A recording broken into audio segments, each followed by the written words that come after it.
Is a voluntary extension of the child support beyond the age of majority modifiable? Hello, I'm Ed Hecht, and I'm a Georgia divorce and child custody attorney. I'm also a divorced single father of 2 children. I personally know what it's like to deal with these kinds of family law issues, and I'm passionate about helping others get through them as well. In Georgia, the law provides that child support terminates upon the first to occur of several factors. The child marries, the child dies, the child is emancipated or becomes self-supporting, or the child reaches the age of 18 years.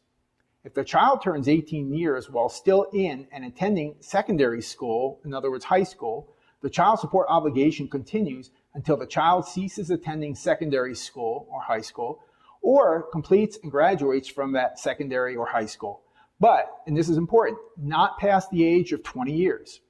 This provision is obviously intended to provide appropriate support for a child who has an early birthday or a child who, for some reason, is held back in school. It allows that child to continue to be supported by his parents until finishing high school or until he turns 20 years of age, whichever event occurs first. Parents may, by written agreement, extend their legal obligation to provide child support for their children. For instance, some parents will include language in their divorce settlement agreement that requires them to pay a portion of the post-secondary expenses of their children. This could be things like college, vocational school, trade school, or other post-high school education. While most of us fully intend to assist our children with payment of their post-high school expenses, we obviously can't look into a crystal ball and see what our specific financial conditions will be when that time comes.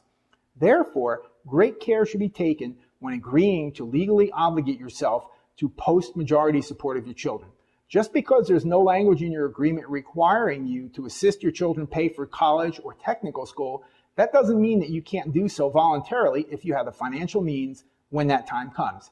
However, if you have legally obligated yourself to pay that post-majority support, that obligation cannot be modified in the future unless both you and your former spouse agree, and a court enters a new order modifying the obligation. Now, I recently had a case like this, and the paying parent wanted to modify the amount he was paying while the child was still in college. He had agreed to keep paying child support until the child graduated from college, and he thought he could modify the amount based on his income. But he found out he could not do so without agreement from his ex, and that person would not agree to it. So remember this.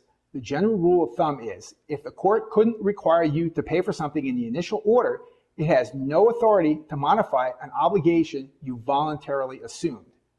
I deal with these kinds of issues all the time in my family law practice, so call me at the number you see on your screen and we'll talk about your questions. You can also visit hechtfamilylaw.com and fill out the Contact Us form. Thanks for watching. I'm always happy to speak with you, and please click like or share if you're seeing this video on Facebook or YouTube so others will see this important information too.